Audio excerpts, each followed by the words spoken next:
Ukraine confirms rocket launches into space during wartime.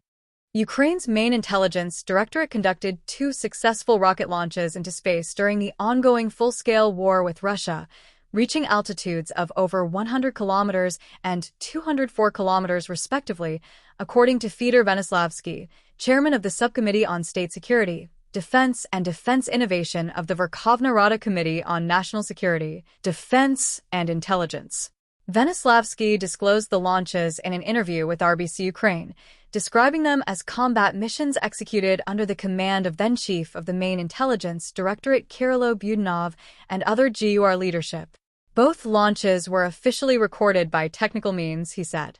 The scope of what Venislavsky described goes well beyond the 2 orbital launches.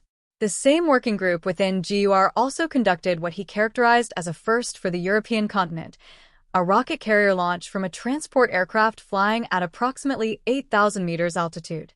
This was done for the first time on the territory of the European continent and for the second time in world history, Venislavsky said, noting that the United States first achieved a comparable air launch in the mid-1970s. He added that Ukraine's altitude record for such a launch is higher than what was previously achieved. Venislavsky was explicit that these were not experimental or research launches. This was the execution of combat tasks under the leadership of then-Chief of the Main Intelligence Directorate Kirilo Budanov and other GUR leadership, he said.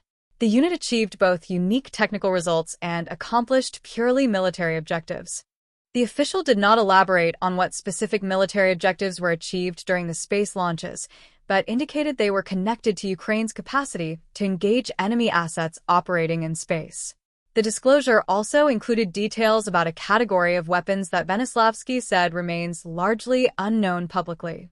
We have rockets that almost no one knows about, but which are capable of striking enemy territory at distances of up to 500 kilometers and flying at hypersonic speeds, he said. And we are successfully using them in the course of combat operations. But their main purpose is for the execution of extraordinary operations, including those we have just been talking about.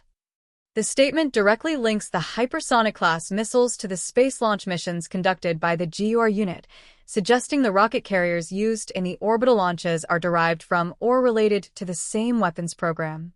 Launching a rocket from an aircraft at 8,000 meters provides a meaningful advantage over ground-based launch. The vehicle bypasses the densest and most energy-consuming portion of the atmosphere before ignition, extending its effective range and improving overall flight efficiency.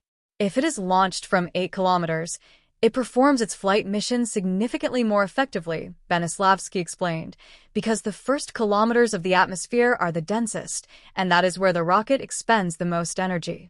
The platform Ukraine has built around this concept, he said, could in the near future serve as an airborne launch site usable for both military strike missions and the orbital deployment of satellites and other spacecraft.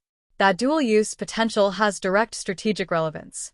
Venislavsky stated that Ukraine already has preliminary agreements with international partners who have expressed readiness to provide satellites, and that Ukraine possesses the technical potential to place those satellites into orbit.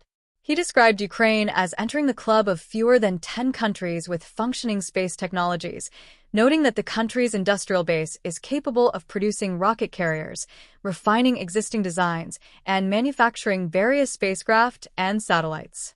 Both science and industry already have experience in this field, he said. Therefore, everything depends on the scale of financing for these projects. Funding remains the binding constraint. Venislavsky acknowledged that under wartime conditions, the entire state budget is directed toward the security and defense sector, leaving insufficient resources for large-scale scientific and industrial space programs. He expressed hope that international partners would engage more actively in cooperation.